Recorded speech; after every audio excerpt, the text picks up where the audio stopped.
Stanley's with us this morning, of course. Stanley, I think you're due for, is it for your second jab, your booster jab today? Well, indeed I am. I had my first jab on December the 18th, so I guess 3 weeks on is today, and I'm very much looking forward to it. I don't have to go far, and I think I'm going to be fantasy-free after that. One thing's not quite clear to me is what rules will apply to people who've, have we got a get-out-of-jail-free card? I think probably not. I think the rules will still have to be locked down, even though we've notionally, Well, I think they have made that quite clear, actually, Stanley. Your son has been saying this isn't just carry on in a carefree way because we don't know actually whether the vaccine protects you from spreading infection, and it only, if it works, reduces the impact of symptoms, which is a huge thing, but still means you have to be very careful. Where are you on your concern about COVID at the moment, Stanley? Because you've had times when you've been very robust about saying, I'm keeping going, I'm carrying on, which is your spirit, we know, one of the things we love you for, but has been a bit troublesome for Boris at times when he's been trying to give a different kind of message. Are you disturbed by the latest figures? Are you worried about the situation? Where are you? Well, I'm very reassured, actually, Kate. I'm very reassured by the fact that we have got a grip of the vaccination program. We have, through our brilliant scientists and industrialists, got a grip on huge numbers of vaccinations which are now available to us. And as somebody said, give us the tools and we will finish the jab. And that, I think, now we've got the army as well. And I'm confident that we will get there, and we'll get there, by Easter. Which is what we're all desperate to achieve. Ian, I wonder what your thoughts are on the latest policy that's being trotted out today by the Transport Minister, or the latest idea, which is that people coming into the UK are finally going to have to show a negative COVID test to do just that. It's taken 10 months for the government to come around to this way of thinking. Lots of other countries have had this and have been insisting this for a very, very long time. Well, it's 10 months too late, to be honest. It's not going to have much impact now because so few people are actually coming into the country. If they'd done it back in March, when a lot of people suggested that that would have been the right thing to do then, it would have had an effect. It would have stopped the spread of the virus. But then, of course, I suppose we have to remember that the testing facilities that we've got now and these immediate tests, they weren't available back in March, but there could have been temperature tests at airports. So I'm not sure if it's really worth the candle at the moment. I think other countries are starting to, well, other countries have had it for some time, but I think the Republic of Ireland have also said they are now going to start doing this as well. But when you look at the number of people coming into the country, I don't think it's going to have a material effect. Jackie, we were talking with Dr. Hillary earlier about a different feel in this lockdown, that, for instance, there was a suggestion that we should start clap the carers again last night. And anecdotally, it seems that not many people went out and did it. And for many reasons, maybe because they wanted to stay inside and do the right thing in that sense. But there's a different feeling. The numbers are terrifying. I mean, we're talking about, in London alone, 800 a day being hospitalised, which is equivalent of a new hospital opening every day full of COVID patients. And yet there is a sort of a fatigue somehow of having to stick to the rules, isn't there? I think you're absolutely right, Kate. I mean, in the hospitals that I'm responsible for, we are very nearly up to the peak that we had, a daily peak that we had during April. And we've actually seen more people during this second and arguably third wave than we saw during the first wave. And people are worn out. I mean, they have worked enormously hard. They've had to shift around from job to job. So quite often they're doing things that they haven't usually been doing. And that, of course, is much more wearing. And they're doing it at a time when they're all having to put on PPE. They're all having to keep distanced. So it's incredibly tiring. I think anything that we can do to support NHS and other frontline workers at this time is a good thing. Clapping or otherwise, preferably making sure that they've got the equipment that they need, perhaps not giving them a public sector pay freeze at this moment in time when they're really having to work incredibly hard, making sure that they know that they're going to get the support in future. Those are the things that I think that we need to do. And as individuals, we need to follow the rules and make sure that we're not adding to the pressure that's on them. So, Stanley, obviously it's exciting that you have the vaccine, your second jab's coming today. I mean, how does it feel for you knowing that you've had this vaccine and equally that you're a step closer to being able to greet your children and your grandchildren and give them that hug that I'm sure you're so desperate to do? Well, I'm absolutely delighted. Of course, I'm taking the messages very, very closely. So I shall behave perfectly properly. Will you be wearing a mask? Because you didn't picture not wearing one even in December on the Underground. You are naughty. Sometimes the mask slips, as you know. By accident, a little bit of my nose. I have a prominent nose, and not always easy to keep it all covered. I'm intrigued as well. What's this about you going to France? We've been talking about travel. You want to have some kind of French citizenship as well, don't you, Stanley? Yeah, that's a very good point. This has been going on for some time.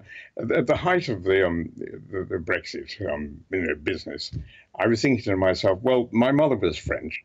She was born in France. Her mother was French. Her grandfather was French. And I was saying to myself, well, what about a kind of sentimental gesture to my mother? What about a symbolic gesture?